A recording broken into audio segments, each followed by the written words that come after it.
मी कुठेही जाणार नाही, हे माझ्या मुलाचं घर आहे, सासू तडफडून म्हणाल्या. पण मी त्यांचा हात पकडून त्यांना ओढलं. त्याच बाईमुळे मी माझ्या नवऱ्यासोबत दुबईला जाऊ शकले नाही आणि तो बाहेर कमवता कमवता या जगातून निघून गेला. मी तर आधीपासूनच त्यांना फक्त माझ्या नवऱ्यासाठी सहन करत होते आणि आता माझा नवरा या जगात नव्हता. संपत्तीवर माझा हक्क होता. मी सासूला दाराच्या बाहेर ढकललं आणि दरवाजा बंद केला, पण लगेचच दरवाजावर परत टकटक झाली. मी रागाने दरवाजा उघडायला गेले. आता मात्र त्यांना मारून बाहेर काढणारच होते, पण दरवाजा उघडताच मी एकदम थिजून गेले, कारण समोर माझा नवरा उभा होता. मी थरथर कापायला लागले. हे शक्य तरी कसं होतं? माझा नवरा तर मेलाच होता. मिहीर. मी हलक्या आवाजात त्याचं नाव घेतलं, पण तो विचित्र नजरेनं मला पाहत चालत आला. माझ्या आईचे कपडे 2 बॅग मध्ये भरून दे, कारण आता त्या इथे राहणार नाहीत.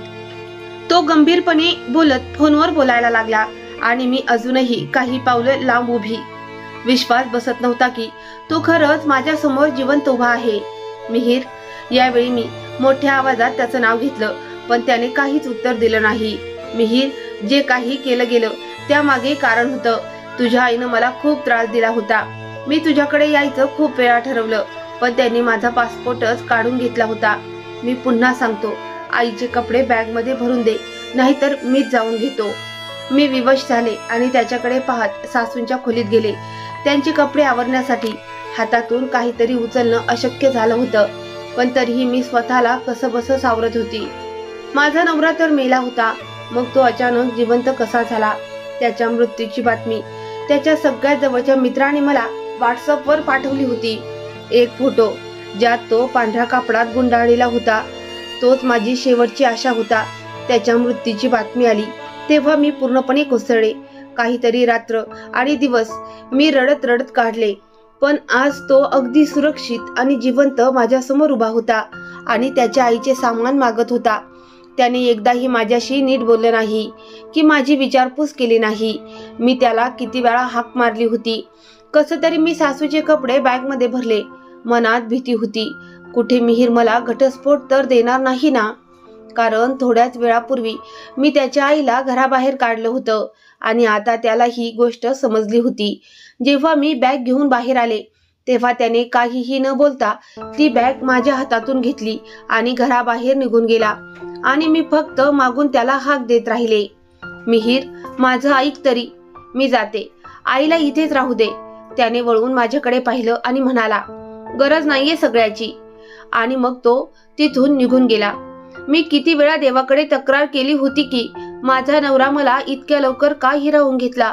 मी देवाला म्हटलं होतं, एकदा त्याला माझ्याकडे परत पाठव. आता जेव्हा तो खरंच परत आला होता तेव्हा त्याला मला बघणं सुद्धा मंजूर नव्हतं. माझे हातपाय थरथरत होते. मी पटकन थंड पाणी प्यालो, स्वतःला शांत केलं आणि खाटेवर झोपले. जे काही घडलं होतं त्याचाच विचार करत राहिले. तो खरंच थोड्याच वेळापूर्वी माझ्यासमोर उभा होता का? माझ्या मनात आणि डोक्यात एक विचित्र लढाई सुरू झाली. मी पटकन मोबाईल ऑन केला आणि मिहीरच्या कपनातील फोटो काढून पाहिला. तो फोटो पाहून विश्वास बसत नव्हता की तो पुन्हा जिवंत होऊ शकतो. मी मिहीरच्या नंबरवर कॉल केला, पण त्याचा फोन बंद येत होता. व्हॉट्सअपवर सुद्धा तो शेवटचं त्या दिवशी ऑनलाईन होता, ज्या दिवशी त्याच्या मृत्यूची बातमी आली होती. काय त्याने माझ्याशी काही खेळी खेळली होती? काय यामागे काही खास हेतू होता? मला काहीच कळत नव्हतं. काय माझ्या सासूबाईंना याबद्दल काही माहिती होती? अचानक हे विचार माझ्या मनात आले, पण डोक्याने ते लगेच नाकारलो. कारण जेव्हा मिहीरच्या मृत्यूची माहिती आम्हाला मिळाली होती तेव्हा माझ्या सासूबाई कित्येक दिवस दुःख आणि शोकात बुडालेल्या होत्या. मग का हॉस्पिटलमध्ये भरती व्हावं लागलं होतं. त्यामुळे मी खात्रीने सांगू शकत नाही की त्यांना काही माहिती होतं की नाही.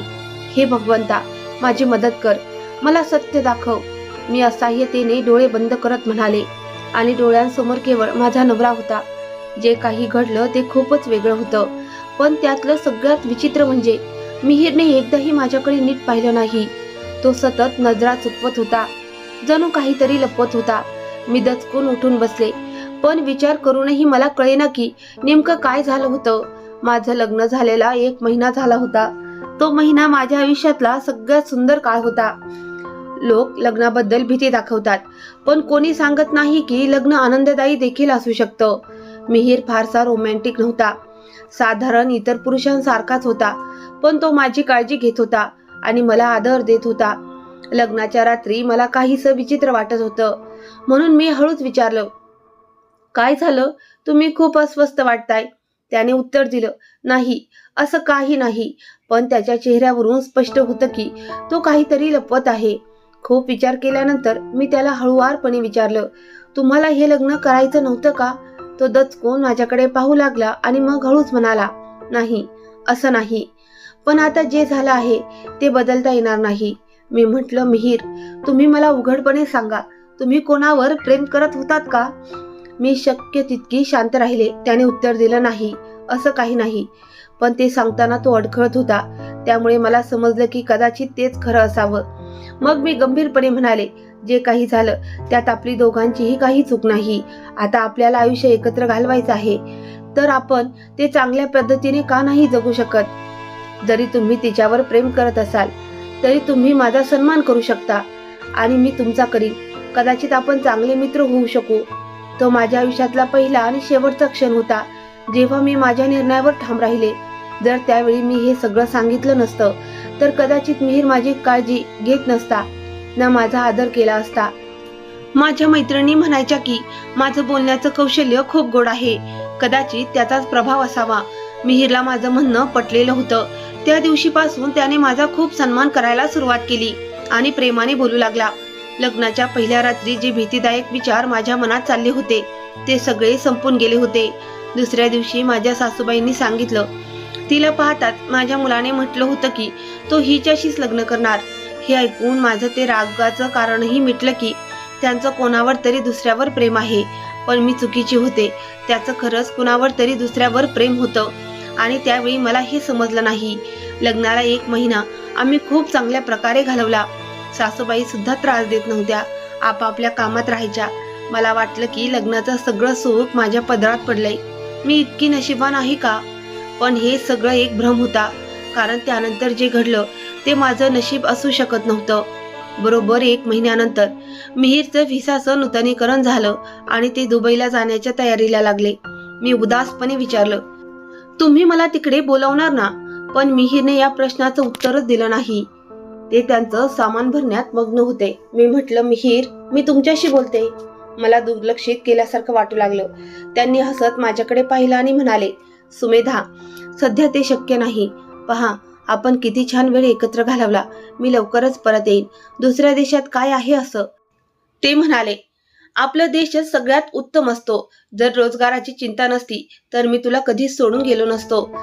तू मला जो सुकून दिलास तो मला याआधी कधीच मिळाला नव्हता. हे ऐकून मी हसले, पण त्यावेळी मला जाणवलं नाही की मिहीरने फारच चतुराईने माझा प्रश्न टाळला होता. जेव्हा मी त्याचं सामान पॅक करत होते तेव्हा मी पाहिलं की त्याच्या बॅगेत महिलांचे कपडे ठेवलेले होते, बुटही होते, जणू कुठल्या तरी बाईसाठी खरेदी केलेली. हे पाहून माझे हातपाय थरथरायला लागले. माझ्यात हिंमत नव्हती की ती बॅग पूर्ण उघडून पाहू शकेन की त्यात अजून काय काय आहे. अशातच मिहीर खोलीत आले आणि मला ती बॅग बघताना पाहिलं. त्यांनी म्हटलं, पाहिलंस ना, काही गैरसमज करून घेऊ नकोस. हे माझ्या महिला मैत्रिणींसाठी आहे. तिला हिंदुस्थानी संस्कृती खूप आवडते, म्हणून तिने मला पैसे दिले होते की मी तिच्यासाठी काही खरेदी करून आणावं. असं म्हणत त्याने आपला मोबाईल काढला आणि मला दाखवला. त्यामध्ये एक चॅटमध्ये हिंदुस्थानी मॉडेल्सचे फोटो होते ज्यांनी हेच कपडे घातले होते. तिने स्वतः फोटो काढून त्यांना पाठवले होते. मी शांत राहिले. मी मिहीरच्या बोलण्यावर काहीच प्रतिक्रिया दिली नाही. तर ते थोड्या नाराजीत म्हणाले, तू मला असं निरोप देणार आहेस का? जर तुला माझ्यावर विश्वास नसेल तर मी जातच नाही. मी लगेच म्हणाले, असं काही नाही. थोडं मन अस्वस्थ होतं. आता ठीक आहे, मला तुमच्यावर पूर्ण विश्वास आहे. फक्त स्वतःची काळजी घ्या. ठीक आहे, त्यांनी खूप प्रेमाने विचारलं. तर मीही हसले. मला स्वप्नातही वाटलं नव्हतं की माझा नवरा इतका हुशारीने खोटं बोलेल. त्याने इतक्या सफाईदारपणे सगळी खोटी कारणं सांगितली की मला काही शंका आली नाही.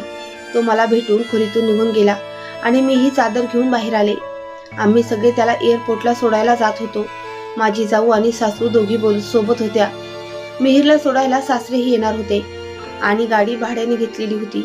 या सगळ्यानंतर माझ्यासाठी काही जागा उरली नव्हती. सासूबाईंनी जाऊबाईंना विचारलं तर त्या पटकन म्हणाल्या, नाही मम्मी, मी घरी थांबणार नाही. मी अजून लहान आहे असं करा की बहिणीला सांगा, त्या थांबतील. आपण परतीला काकूकडेही जाऊ. सासूबाईंनी माझ्याकडे पाहिलं, पण मी काहीच बोलले नाही. मी फक्त मिहिरच्या बोलण्याची वाट पाहत होते की तो सगळ्यांना सांगेल की मीही त्यांच्यासोबत जाणार आहे. पण मिहिरने ना माझ्याकडे पाहिलं ना माझ्याबद्दल काही बोलला. तो असा वागला जसा मला ओळखत नाही. मी अवाक होऊन सगळ्यांना गाडीत बसताना पाहत राहिले. माझा नवरा इतक्या लवकर माझ्यापासून दुरावला. सगळे निघून गेले आणि मी घरात येऊन खूप रडले. मला कळेना की मी नेमकं कशासाठी रडत होते. मिहिरने मला काही महत्त्व दिलं नाही म्हणून, की तो मला सोडून चालला होता म्हणून. मला काहीच उमजलं नाही. मी संपूर्ण घरात विनाकारण फिरत राहिले. कुठेही मन लागत नव्हतं, म्हणून शांतपणे घरच्यांच्या परत येण्याची वाट पाहू लागले. आईचा मोबाईल घरीच राहिला होता. मी पाहिलं तर त्याच्यावर व्हिडिओ कॉल येत होता. मी फोन उचलला तर समोर मिहिर होता. त्याला पाहिल्यावर मी लगेच म्हणाले, तुम्ही माझ्याशी चांगलं वागला नाही. पण त्याने माझ्याशी बोलण्याऐवजी फोन कट केला. माझी अस्वस्थता एकदम बदलून गेली. हेच विचार करत होते की काही वेळापूर्वीच त्याला घरातून निरोप दिला होता आणि तो माझ्याशी असा वागतोय. कदाचित तो विमानात बसलेला असेल, म्हणूनच त्याला आईला फोन करायचा असावा. मीही मग त्यानंतर त्याला फोन केला नाही. ज्याला माझ्याशी बोलायचंच नव्हतं, मी का त्याच्याशी बोलावं? गरज लागेल तेव्हा तो स्वतःच फोन करेल. बाकीचे सगळे लोक परत आले होते, पण मी मात्र आतून पूर्णपणे तुटून गेले होते. मी माहेरी जायचं ठरवलं होतं, पण गेले नाही, कारण आई वडिलांना त्रास द्यायचा नव्हता. मिहिर गेल्यावर दुसऱ्या दिवशी सासूबाईंचं माझ्याविषयीचं वागणं पूर्णपणे बदललं. आधी त्या मला प्रेमाने बोलायच्या, पण आता त्यांच्या बोलण्याचा स्वर कठोर झाला होता. मी जर खोलीत बसलेली असायचे तर त्या हाक मारून म्हणायच्या, संपूर्ण दिवस खोलीतच पडून राहतेस, कधी काम वगैरे करावंसं वाटत नाही का? मी त्यांना सांगायचे की आज काय काय काम केलंय, पण तरीही त्या काही ना काही कारणाने मला ओरडायच्याच. याचा परिणाम असा झाला की काही वेळाने मी त्यांना स्पष्टीकरण देण्याचं बंद केलं. त्या जे काही बोलायच्या ते मी शांतपणे ऐकून घेत असे. मिहिर सुद्धा आता खूप कमी फोन करायचा. मी जर त्याला सांगितलं की तू पूर्वीसारखा राहिलेला नाहीस किंवा माझ्याशी बोलत नाहीस, तर तो सहजपणे विषय बदलायचा. तुला काय माहीत सुमेधा, बाहेर जाऊन काम करणं किती कठीण असतं, आणि मी काही ऑफिसमध्ये बसत नाही की वेळ मिळाला की तुला फोन केला. मी गाडी चालवतो आणि जेव्हा प्रवासी माझ्यासोबत असतात तेव्हा मी फोन करू शकत नाही. दिवसभरातून एखादा वेळ काढून जर मी तुला फोन केला तर तुझ्या तक्रारी सुरू होतात.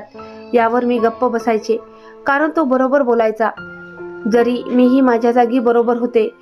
एक तर माझा नवरा माझ्यासोबत नव्हता आणि दुसरं म्हणजे सासरचं वागणंही खूपच वाईट होतं. माझे पती मिहिर दिवसभरात एकदाही 5-10 मिनिटाचं बोलायचे. त्यातही मी माझ्या अडचणी सांगायला लागले की ते चिडचिड करून फोन ठेवून द्यायचे. याचा परिणाम असा झाला की मी मिहिरकडे तक्रार करणं सोडून दिलं, कारण जो थोडासा वेळ आमच्याकडे बोलण्यासाठी मिळायचा तेवढा तरी शांततेत जावा अशी माझी इच्छा होती. पण मला माहीत नव्हतं की खरं कारण माझ्या तक्रारी नव्हत्या, तर मिहिरचं लक्षच कुठे दुसरीकडे होतं. त्यामुळे तो माझ्याशी फारच कमी बोलायचा. 3-4 महिने असं सगळं चालू राहिलं. सासूबाईंचं वागणं दिवसेंदिवस आणखीन कठोर व्हायला लागलं आणि मिहिर तर जणू पूर्णपणे बदललाच होता. मीही आता त्याच्याशी फारसं बोलत नव्हते, कारण जेव्हा केव्हा बोलायचो तेव्हा भांडण व्हायचं. ही माझी त्या घरातली पहिली दिवाळी होती. पण सासूबाईंनी मला माहेरी जाऊ दिलं नाही. जेव्हा मी त्यांना कारण विचारलं तेव्हा त्या शांतपणे म्हणाल्या, तू गेलीस तर घरातलं सगळं काम कोण करणार? माझ्या मुलीचं लग्न झालं आहे, आता तिला मी कामाला लावू शकत नाही. मी म्हणाले, पण आई, इथे लग्न केलं म्हणून असं थोडंच की माझे आधीचे सगळे नाते संपले? मी बहुतांशी त्यांच्या उत्तराला काही बोलायचे नाही, पण ही गोष्ट अशी नव्हती की मी शांत बसावं. माझ्या आनंदावर माझा काही अधिकार नाही का? सासूबाईंनी सरळ सांगितलं, सुमेधा, तू माहेरी जाणार नाहीस आणि ही गोष्ट मी पुन्हा सांगणार नाही. त्या खूप आत्मविश्वासात होत्या, पण मी मनात ठरवलं होतं की मी या घरात सासूबाईंसोबत नाही, तर माझ्या नवऱ्याशी लग्न करून आले आहे. म्हणून मी मिहिरला सांगायचं ठरवलं की माहेरी जाणार आहे. मात्र ही गोष्ट मी सासूबाईंना सांगितली नाही. संध्याकाळी मिहिरचा फोन आला तेव्हा मी त्याला सरळ सांगितलं की मला माहेरी जायचं आहे. कदाचित सासूबाईंनी आधीच त्याचे कान भरलेले असावे, म्हणून मिहिरने कठोरपणे नकार दिला. आईच्या परवानगीशिवाय तू तिकडे जाणार नाहीस. मी काहीही सहन न करता गंभीरपणे म्हणाले, ठीक आहे, मग तुम्ही इथे परत या. दिवाळी भारतात साजरी करूया. तर मी इथे थांबते. नाहीतर मला वाटत नाही की या गोष्टीशिवाय काहीही मला माहेरी जाण्यापासून रोखू शकेल. असं म्हणून मी फोन ठेवला आणि दिवाळी माहेरी जाऊन साजरी केली. पण सासरच्या घरात कुणीच माझ्याशी बोललं नाही. मी सुद्धा आता त्यांना त्यांच्या वाट्याला सोडलं होतं. शेवटी किती काळ त्यांची गुलामी करायची. माझं स्वतःचं काही आयुष्य नव्हतं का? जेव्हा पुन्हा मिहीरशी बोलणं झालं तेव्हा मी स्पष्टपणे सांगितलं, मी माझे दागिने विकून दुबईला येते आहे. मला इथं अजिबात राहायचं नाही. मी तुमच्याशी लग्न करून इथं आले होते, घराच्या भिंतीसाठी नव्हे. मिहीर शांत झाला. मग थोड्या सौम्य सुरात म्हणाला, ठीक आहे, मी वडिलांना सांगतो तुझे दागिने कशासाठी विकायचे आहेत ते. आणि तसंही मला इथं तुझी खूप गरज आहे. मला इथं खूप एकटं वाटतंय. त्या दिवशी तो खूपच खचलेला वाटत होता. मी लगेच माझे दागिने काढले आणि सासऱ्यांकडे जाऊन म्हणाले, बाबा, हे विकून द्याल का? सासू आजूबाजूलाच बसून टीव्ही पाहत होती. तिनं आश्चर्याने विचारलं, काय झालं? इतकी काय गरज आली आहे की तू हे दागिने विकायचं म्हणतेस? काय तुझ्या आईला तरी हवे आहेत का? हो ग, त्यांना लागतीलच, कारण इथं या घरात तुला कधीच कशाची कमतरता वाटली नाही मला. मी गंभीरपणे उत्तर दिलं, तुम्ही मिहीरशी बोलतात तर तुम्हाला समजले की मी हे दागिने का विकते आहे. अगं बाई, जरा तोंड सांभाळून बोल. काय झालं? का विकायचंय? आणि खबरदार, हे दागिने घेऊन गेलीस तर गरज त्याला आहे तर जाऊन स्वतः काहीतरी करावं. आम्हाला जर काही काम करायचं असेल तर आधी आमचा सन्मान करावा लागेल, नाहीतर सडत बसो तिकडं. आम्हाला काय त्याचं? सासूबाईंचं बोलणं फारच कडवट होतं. मी थेट आवाजात म्हणाले, मला तुमच्या मुलाकडे जायचं आहे म्हणून मला पैसे लागतात. मला इथं राहायचं नाही. आणि जर राहिलेच आहे तर तुमचं बोलणं मला जिवंतपणे मारून टाकेल. त्या दिवशी माझं मन फार अस्वस्थ होतं आणि मी कुणाचाही विचार केला नाही. हे ऐकून सासू चिडून माझ्यावर झडप घालून आली. माझ्या गालावर एक जोरदार चापट मारली आणि माझे केस हातात पकडून शिव्या देऊ लागली. सासऱ्यांनी मला सोडवण्याचा प्रयत्न केला, पण सासू जणू वेडीच झाली होती. मी कसं बसं माझ्या खोलीत परत गेले. मी मिहीरला फोन करून सगळी गोष्ट सांगितली. तो काहीच बोलला नाही. सासूने सुद्धा त्याला फोन करून आपली बाजू सांगितली आणि त्याचा परिणाम असा झाला की एका आठवड्याने मला समजलं मिहीरने तिथंच दुसरं लग्न केलं. माझ्या तर आयुष्याचा पाराच उद्ध्वस्त झाला होता. पण सासू मात्र खूप खुश दिसत होती. छान झालं, तुझ्यासोबत असंच व्हायला हवं होतं. खूप ग ना तुला, माझा नवरा करत हिंडत होतीस. अगं, तो तुझा नवरा नाही, माझा मुलगा आहे. आणि तुला तुझी जागा दाखवायची आम्हाला खूप चांगली माहिती आहे. समजलीस ना? सासू अंगणात बसून माझ्यावर टोमणे मारत होती आणि मी मात्र माझ्या खोलीत तुटलेल्या अवस्थेत बसून सतत रडत होते. शेवटी माझ्यात काय कमतरता होती? माझी सेवा आणि प्रेम त्याला दिसलं नाही का? काय झालं असतं जर त्याने मला बोलावलं असतं? त्या दिवशी मी माझे दागिने विकून वेळेवर तिथं पोचले असते तर कदाचित आजचा हा दिवस पाहावा लागला नसता. हे सगळं मला माझ्या सासूच्या वागणुकीमुळे सहन करावं लागलं. मी गप्प राहिले. जरी सासूने मला पाहिलं की अजब अजब गोष्टी बोलायला लागायच्या, मी त्यांच्या एकाही बोलण्याला उत्तर दिलं नाही. कारण काही दिवसांनी माझ्या नंदेचं लग्न होतं आणि मला लग्नाआधी घरात काहीही गोंधळ होऊ द्यायचा नव्हता. लवकरच सासूही आपल्या मुलीच्या लग्नाच्या तयारीत गुंग झाल्या आणि त्यांचं लक्ष माझ्याकडून हटलं.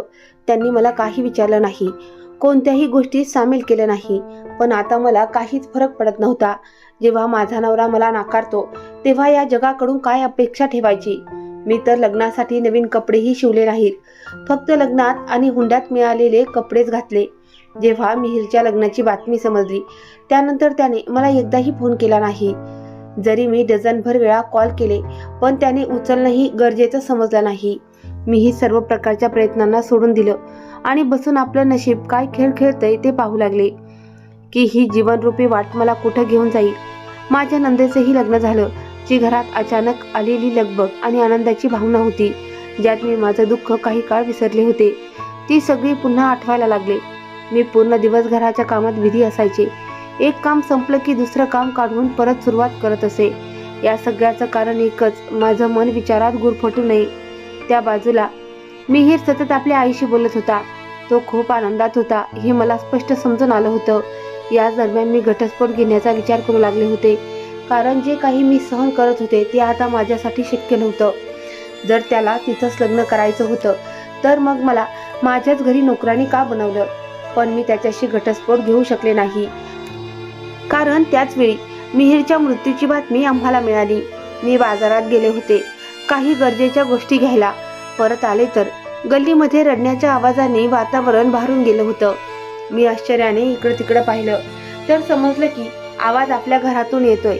हाय देवा, मनात अजब बेचैनी दाटून आली आणि मी घरी पोहोचले तर कळालं की आज सकाळी मिहीरचं निधन झालं. माझ्या नंदेने हे सांगितल्यावर मला वाटलं की कदाचित मी काहीतरी चुकीचं ऐकलं. काय म्हणतेस, कुणाबद्दल बोलतेस, मी पुन्हा विचारलं तर ती रडत म्हणाली, दादा आता या जगात नाहीत वहिनी. इथेच माझ्या हातात असलेली सामानाने भरलेली पिशवी खाली पडली. स्वतःला सावरताना मी भिंतीवर आदळले. माझ्या श्वासांची अस्वस्थता माझ्या मनस्थितीपेक्षा वाईट होती. सासूबाई पुन्हा पुन्हा बेशुद्ध होत होती. मी धावत जाऊन माझा मोबाईल आणला, कारण मिहीरला फोन करायचा होता.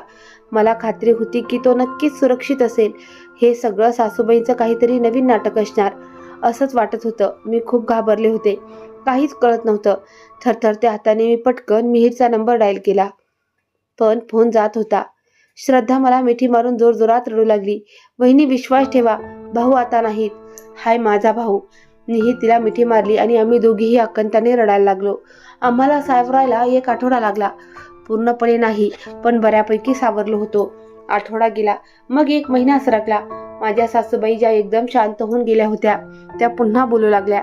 एक दिवस मी स्वयंपाक करत असताना त्यांनी तिरकट सुरात म्हटलं, तुझ्यामुळेच माझा मुलगा गेला या जगातून. मी हंडी चुलीवर ठेवली आणि गांभीर्याने विचारलं, तुम्ही मला विष घालताना पाहिलं आहे का, जे इतक्या ठामपणे सांगताय. मी खूप संतप्त होते. सासूबाई गप्प झाल्या. कदाचित माझ्या सुरावरून घाबरल्या असतील, कारण मिहीरच्या मृत्यूची बातमी ऐकल्यापासून मी स्वतःला खूप बदललेलं जाणवत होते. आता मी कोणाचीही पर्वा करत नव्हते. जे मनात असेल ते सरळ बोलत होते. कोणी काही काम सांगितलं तर सरळ नकार देत होते. सासरे तर आधीपासूनच काही बोलत नसत. आता सासूबाईंचंही बोलणं कमी झालं होतं. नणंद आपल्या सासरी होती. कदाचित मिहीरच्या अस्तित्वामुळे मी गप्प राहायचे. आता माझ्या पायात कोणत्याही प्रकारची साखळी नव्हती. मी तिथे होते, तेच त्यांच्या नशिबात होतं. त्यांना माझे उपकार मानायला हवे होते. जेव्हा मिहीर परत आला होता त्या दिवशी मी सासूबाईंना जेवण दिलं ते त्यांनी रागाने जमिनीवर फेकून दिलं आणि ओरडल्या, कधीपासून बघते, स्वयंपाक करणं विसरली आहेस. माझा मुलगा मरून गेला आणि तुझं डोकंच फिरून गेलंय. त्या दिवशी माझी चूक होती की मी स्वयंपाक करताना मीठ जास्त टाकलं होतं. पण ही गोष्ट त्यांनी प्रेमानेही सांगितली असती. पण जेव्हा त्यांनी जोरात जेवणाचे भांडे फेकून दिलं तेव्हा माझ्या सहनशक्तीचा अंत झाला. मी धडधडत त्यांच्याजवळ गेले आणि हात पकडून त्यांना उभं करण्याचा प्रयत्न केला. त्या घाबरल्या आणि म्हणाल्या, काय करतेस तू. मी म्हणाले, तुम्ही सांगा, एवढ्या काळापासून काय चालवलंय तुमचं. माझं लग्न झाल्यापासून तुमचे नाटकं काही संपतच नाहीये. आधी नवऱ्यासोबत जाऊ दिलं नाही, मग त्याने दुसरं लग्न केलं, तर दुःखी होण्याऐवजी तुम्ही उलट आनंदी दाखवत राहिलात. आता तो मरण पावला तर तुम्ही माझी ऋणी असायला हवी होती, पण इथे तर उलट परिस्थिती आहे. बाहेर पड आत्ताच आणि या क्षणी माझ्या घरातून बाहेर निघा. आता मी कोणतीही नरमाई दाखवणार नाही. खरं तर माझा हेतू त्यांना फक्त घाबरण्याचा होता. सासरे घरी नव्हते. सासूबाईंनी विरोध करण्याचा प्रयत्न केला, पण माझी पकड खूप घट्ट होती. मी त्यांना वेगाने दारापर्यंत नेलं आणि दार उघडून जोरात बाहेर ढकलून दिलं. मग दार बंद केलं. मी ठरवलं होतं, या बाई समजून घेण्यासारख्या नाहीत. जोपर्यंत त्यांना घाबरलं जाणार नाही तोपर्यंत त्या डोक्यावरच चढत राहतील. म्हणूनच हे सगळं फक्त त्यांना घाबरवण्यासाठी केलं होतं. काही वेळाने मी त्यांना पुन्हा आत बोलवणारच होते. शिवाय ते माझं स्वतःचं घर नव्हतं की मी त्यांना इतक्या सहज बाहेर टाकावं. जे त्या क्षणी योग्य वाटलं ते केलं, कारण त्यावेळी सासरेही घरी नव्हते, ज्याची मला खरी भीती वाटायची. पण ही गोष्ट माझ्या आयुष्यातली सगळ्यात मोठी चूक ठरली. सासूबाई बाहेर काढून काहीच मिनिटं झाली होती. दरवाजावर टकटक झाली तेव्हा वाटलं की अजून वेळ फार गेलेली नाही, तर त्यांना आत बोलवावं. पण दार उघडताच माझा विचार करण्याच्या सगळ्या क्षमतेवर पाणी फिरलं. माझ्या डोळ्यांवर विश्वास बसत नव्हता. ज्या मिहीरसाठी आम्ही सगळ्या घरच्यांनी अश्रू ढाळले होते तो जिवंत होता आणि आता माझ्याकडून बॅग मागून नक्की कुठेतरी त्याच्या आईला घेऊन गेला होता. जाताना फक्त एवढाच म्हणाला, कोणाचीही वाट बघू नकोस. बाबांना पण मी तिथेच बोलावून घेईन. तो कुठे गेला हे मी विचार करत राहिले. पण तोपर्यंत तो निघून गेला होता. माझं हृदय जोरजोरानं धडकू लागलं. मी घाईघाईने पाणी पिले आणि स्वतःला सावरण्याचा प्रयत्न करू लागले. एकीकडे मिहीरच्या नंबरवर पुन्हा पुन्हा फोन करत होते, पण त्याचा फोन सतत बंद येत होता. काहीही न विचारता मी सरळ माहेरी आले. आई मला पाहून खूप आश्चर्यचकित झाली. त्यांनी आधीही कित्येक वेळा सांगितलं होतं, तू इथे परत ये. तुझ्या सासरी आता काही शिल्लक राहिले नाही. ना तुला काही मुलं आहेत, ना त्यांच्यासाठी तिथे थांबावं लागेल. पण मी नकार दिला होता. मला त्यांच्यावर ओझं व्हायचं नव्हतं. तशीच त्यांचीही परिस्थिती अशी नव्हती की त्यांनी आपल्या घरासोबत मलाही सांभाळावं, कारण माझे वडील या जगात नव्हते. पण आता मी अचानक त्यांच्या दारात उभे राहिले तर सगळेच आश्चर्यचकित झाले. घरात शिरताच मी आईला मिठी मारली आणि ढसढसा रडू लागले. आई मला धीर देत राहिली आणि पुन्हा पुन्हा विचारत होती, काय झालं सुमेधा? काही त्रास झालाय का? कोणी काही बोललं का? जसं जसं त्या विचारत होत्या तसं तसं माझं रडणं अधिकच वाढत होतं. त्यांनी मला स्वतःपासून दूर केलं आणि गंभीर होत म्हणाल्या, आधी मला नीट सांग, नेमकं झालंय काय आहे? मी म्हणाले, आई, माझ्याकडून एक फार मोठी चूक झाली आहे. मला समजत नाही तुला कसं सांगू, पण जे मी केलं ते खूप चुकीचं होतं. सुमेधा, माझं हृदय धडधडू लागलं आहे. जे काही झालं स्पष्ट सांग, कोडं नको घालू. आई, मिहीर जिवंत आहे. मी माझ्या सासूबाईंना घराबाहेर काढलं आणि तो त्यांना घेऊन निघून गेला. आई हे ऐकून सुन्न झाली. हे कसं शक्य आहे की तो जिवंत आहे? मग ते काय होतं? त्या कापडात गुंडाळलेली ती लाश? सगळी गोष्ट सांग सुमेधा, नेमकं काय झालं? मी मान हलवत म्हणाले, आई, असं काहीच झालं नाही. आम्हालाच कळत नाही हे कसं घडलं, पण मुद्दा तो नाही.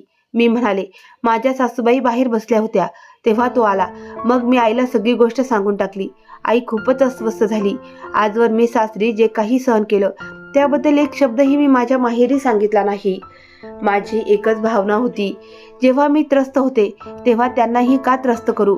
ते त्यांच्या घरी शांत आहेत तर त्यांना अस्वस्थ का करावं? म्हणूनच मी काहीच सांगितलं नाही. हे ऐकून आई फार आश्चर्यचकित झाली. मला त्याचं आश्चर्य वाटते की जेव्हा तुझ्यावर इतकं सगळं ओढवलं तेव्हा तू इथे का नाही आलीस? जर तुझा नवरा तुझी साथ देत नव्हता तर माझं असं म्हणणं की तू तिथेच राहावं आणि सगळं सहन करावं हे चुकीचं होतं. असो, आता मी चिंतेत नाही. काही झालं तरी आपण सावरून घेऊ. आईच्या शब्दांनी मला खूप धीर दिला. एक दिवस गेला, मग दुसराही तसाच निघून गेला. पण मिहीरने माझ्याशी काही संपर्क साधला नाही. माझं मन खूप अस्वस्थ झालं. शेवटी मीच मिहीरला फोन केला, पण त्याचा नंबर अजूनही बंद येत होता. मी चादर ओढली आणि रिक्षामध्ये बसून सासरे जायला निघाले तेव्हा आईने मला थांबवलं. ती म्हणाली, जेव्हा तो तुला विचारत नाहीये तर तुला कशाला जायचं तिथे? मी मान हलवत म्हणाले, तुम्ही अगदी बरोबर बोलत आहात. मला उगाचच अस्वस्थ व्हायला नको होतं. पण आई, हेही बघ, इतके महिने मी नवऱ्याच्या मृत्यूचं दुःख बाळगून बसले होते आणि तो जिवंत आहे हे समजून मी माझं मन कसं शांत करू? हे सहन होत नाहीये. त्याने माझ्याशी नीटसं बोललंही नाही, पाहिलंही नाही, जणू माझ्यापासून वाचत होता. मला एवढंच विचारायचं होतं, जर हे सगळं करायचंच होतं तर मग लग्नाचं नाटक का केलं? मी असा काय गुन्हा केला होता ज्याची एवढी मोठी शिक्षा त्याने मला दिली? हे ऐकल्यावर आईने मला अजिबात थांबवलं नाही आणि मनात मी खूप विचार घेऊन तिथे पोहोचले. पण तिथे एक मोठं कुलूप लागलेलं होतं, जे मीच लावून माहेरी आले होते. म्हणजे त्या दिवशी जेव्हा मिहीर आईला घेऊन गेला होता तेव्हापासून तो परत आलाच नव्हता. हे बाप रे, आता काय करू? कुठे जाऊ? माझं डोकं दुखून फुटत होतं, पण काहीच मार्ग समजत नव्हता. हो, श्रद्धा, मला तिचा फोन करायला हवा. जर ती माझी मदत करू शकली नाही तरी काहीतरी उपाय नक्की सांगेल, असं विचार करून मी माझ्या नंदेला फोन लावला. पहिल्यांदा तिने फोन उचलला नाही, पण मी निराश झाले नाही आणि पुन्हा नंबर लावला. 2 बेल्स नंतर तिने फोन उचलला. फोन उचलताच ती गंभीरपणे म्हणाली, हो वहिनी, काही काम होतं का? सामान्य परिस्थितीत ती माझ्याशी असं बोलली नसती. मी मिहीरबद्दल विचारायचं ठरवलं होतं, पण तोंडातून आईचं नाव निघालं. आई तुझ्याकडे आहे का? ती म्हणाली, मला नाही वाटत वहिनी की तुम्हाला आईची काळजी असावी. हो, त्या माझ्याकडेच आहेत. श्रद्धा, माझ्यावर विश्वास ठेव. मला आईला त्रास द्यायचा नव्हता, पण त्यांचा अन्याय दिवसेंदिवस वाढत होता. मी हे सगळं फक्त त्यांना हे जाणून द्यायचं म्हणून केलं की मी कुणीतरी जनावर नाही. देव साक्षी आहे. मी त्यांना फक्त 5 मिनिटासाठी बाहेर नेलं होतं. जेव्हा पुन्हा त्यांना आत घेऊन येत होते तेव्हा समोर मिहीर उभा होता. मी बोलत होते आणि ती शांतपणे माझं सगळं ऐकत होती. मग ती म्हणाली, वहिनी, तुम्ही माझ्याकडे येऊ शकता का? आपण इथेच बोलूया. मी म्हणाले, हो, मी लगेच येते. तुला माहिती आहे का, तुझ्या उपस्थितीत आई माझ्यावर किती अन्याय करत होती? मग विचार कर, जेव्हा तू इथे नव्हतीस तेव्हा माझ्यावर काय होत असेल. हो म्हणाल्यानंतर मी स्वतःला योग्य ठरवण्याचा प्रयत्न केला, पण श्रद्धाने फोन कट केला. धडधडत्या हृदयाने मी पुन्हा रिक्षामध्ये बसले आणि देवाकडे प्रार्थना करू लागले की सगळं काही ठीकठाक हो. तिथे पोहोचल्यावर माझे सासू सासरे, श्रद्धा आणि मिहीर सगळे एका खोलीत उपस्थित होते. का कोण जाणे, मला असं का वाटत होतं की जणू मी एखाद्या न्यायालयात उभी आहे. मी सुद्धा मिहीरला पाहून दुर्लक्ष केलं. आता सांगा काय झालं ते, मी गंभीरतेने म्हणाले. तुला माहीत आहे आणि इथे उपस्थित असलेल्या सगळ्यांना माहीत आहे, जेव्हा मिहीरच्या मृत्यूची बातमी आली तेव्हा मी हे घर सोडलं नाही. जरी तिथे माझं मूल नव्हतं तरी मी घर म्हणून सोडलं नाही, कारण हे दोघं एकटे पडू नयेत. सासरे काही बोलले नाही, पण आईने एकही संधी सोडली नाही जेव्हा त्यांनी माझी अवहेलना केली नाही. मी जे काही केलं ते फक्त त्यांना त्यांच्या वागणुकीचा पश्चाताप व्हावा म्हणून केलं. तू तुझ्या भावाला विचार, त्याने जे केलं ते का केलं. त्याला विचार, त्याने आपल्या मृत्यूची खोटी बातमी का पसरवली. लग्न तर त्याचं होतच होतं.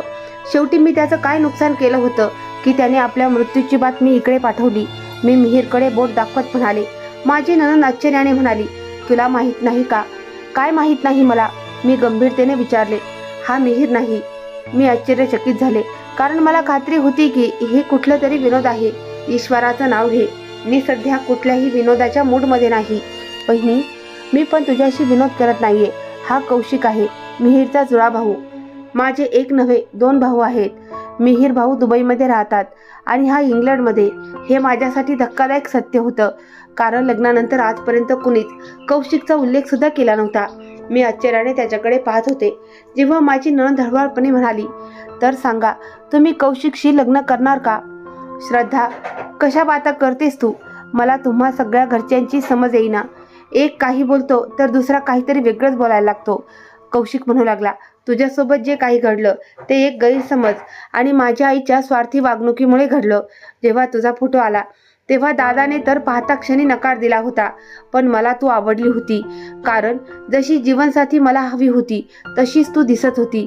जेव्हा मी माझ्या आईला माझ्या आवडीबद्दल सांगितलं तेव्हा त्यांनी सरळ नकार दिला आणि म्हणाल्या की तुझ्या आधी मिहीरला ती मुलगी आवडत होती, पण मला ठाऊक होतं की दादा आधीच नकार देऊन दुबईमध्ये दुसऱ्या कुणावर प्रेम करत आहे आणि त्याच्याशीच लग्न करणार आहेत. म्हणजेच आईने एकाच वेळी 2 निशाणे साधण्याचा प्रयत्न केला. तुझं लग्न मिहीरशी लावून त्याला दुबईत लग्न करण्यापासून थांबवायचं आणि माझं तुझ्याशी लग्न होऊ नये, म्हणजे मला माझ्या पसंतीची पत्नी मिळू न देणं. त्याने तसंच केलं आणि आज आपण वेगळे त्याचं फळ भोगतो आहोत. दादाने तुझ्याशी लग्न करून तिकडे दुसरं लग्न केलं आणि तुला तिकडे जाऊ दिलं नाही आणि माझं हृदयही तोडलं. ज्याचा परिणाम असा झाला की आजवर मी लग्न केलं नाही. जेव्हा जेव्हा आईने माझ्यासाठी स्थळ आणलं मी नकार दिला आणि ठरवलं की जेव्हा लग्न करेन ते फक्त माझ्या आवडीनेच करेन, कारण शेवटी आयुष्य मला जगायचं आहे. आता नशीब तुला एक संधी पुन्हा देत आहे. सांग, तू ही संधी स्वीकारणार का. तू माझ्याशी लग्न करशील का, कारण आजही मी तुझ्याशी लग्न करू इच्छितो. जेव्हा तू दादाच्या आयुष्यात होती तेव्हा मी तुझ्यासमोर काहीही बोललो नाही, ना कधी प्रस्ताव दिला, पण आता मी तुझ्या संबंधित कोणताही प्रश्न विचारण्यासाठी मोकळा आहे. तो बोलत होता आणि माझी सासू शांतपणे सगळं ऐकत बसल्या होत्या, पण आता त्यांच्या डोळ्यात प्रेम नव्हतं. मी म्हणाले, मला थोडा विचार करायचा आहे. हे म्हणत मी तिथून निघाले तर कौशिक मागून आला. मी हे लग्न स्वतःच्या इच्छेने नंतर करायचं ठरवलं होतं, पण आधी माझ्या घरच्यांनी तुझ्यावर केलेल्या अन्यायाचं प्रायश्चित्त करण्यासाठी करत आहे. म्हणून मला आशा आहे की तू या वेळेचा उपयोग माझ्या बाजूने निर्णय घेण्यासाठी करशील. मी शांतपणे तिथून निघाले, कारण निर्णय तर मी तिथेच घेतला होता. कौशिक बरोबरच म्हणत होता, जेव्हा नशिबाने पुन्हा हाक दिली होती तेव्हा मी का अंधारात राहून उरलेलं आयुष्य वाया घालवावं. मी आईच्या घरी परत गेले. मी माझ्या खोलीत आले, दरवाजा बंद केला आणि काही वेळ शांत बसून राहिले. हृदयाची धडधड अजूनही सामान्य झालेली नव्हती. खोलीत शांतता होती, पण माझ्या हात एक वादळ उसळलं होतं. एकीकडे वर्षानुवर्षाची वेदना, अपमान आणि एकटेपणा होता, तर दुसरीकडे एक आशा, एक नवीन सुरुवात. कौशिकचे शब्द अजूनही माझ्या मनात घुमत होते. त्याने प्रत्येक शब्द प्रामाणिकपणे बोलला होता आणि त्याच्या डोळ्यात मला फसवणूक नव्हे तर सन्मान आणि आपुलकीची झलक दिसली होती. हे तेच घर होतं का जेथे मला कधी माझं अस्तित्व सिद्ध करावं लागलं होतं. आज तिथूनच कुणीतरी मला स्वीकारण्याची, माझा सन्मान परत देण्याची गोष्ट केली होती. मी बाबांच्या फोटोसमोर दिवा लावला आणि शांत बसून राहिले. बाबा नेहमी म्हणायचे, सुमेधा, स्त्रीचा खरा आधार म्हणजे तिचा आत्मसन्मान असतो. लग्न, कुटुंब या सगळ्याला अर्थ तेव्हाच असतो जेव्हा त्यात सन्मान असतो. मी मनात बाबांना विचारलं, कौशिकशी लग्न करावं का बाबा? हा निर्णय योग्य असेल का?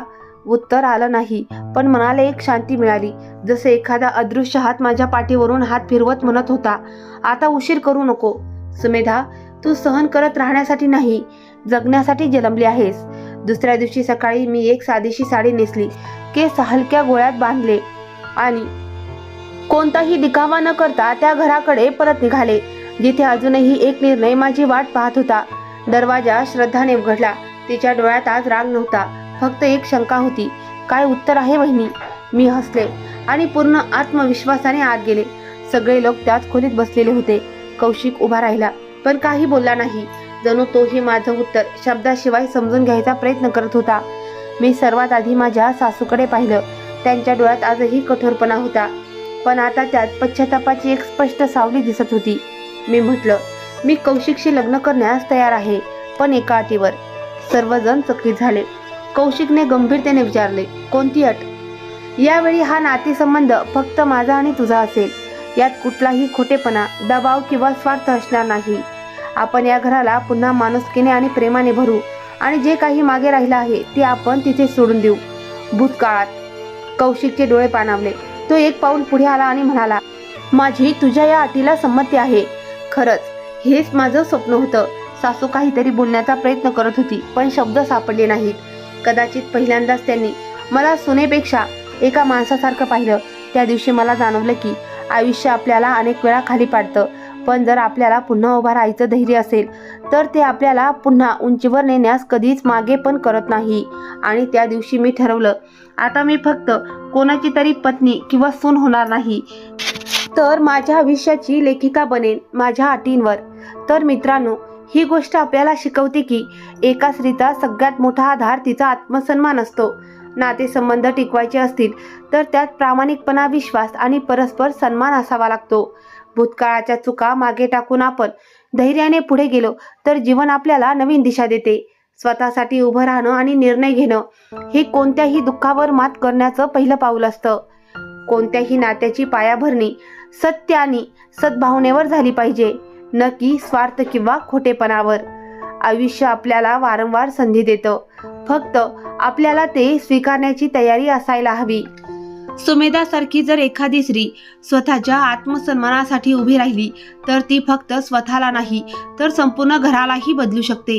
तर मित्रांनो, व्हिडिओ आवडल्यास लाईक करा, शेअर करा आणि चॅनलला सबस्क्राईब करा आणि बेल आयकॉनवर क्लिक करून ऑलवर सेट करा, म्हणजे नवीन व्हिडिओचे नोटिफिकेशन तुम्हाला लगेचच मिळेल. धन्यवाद.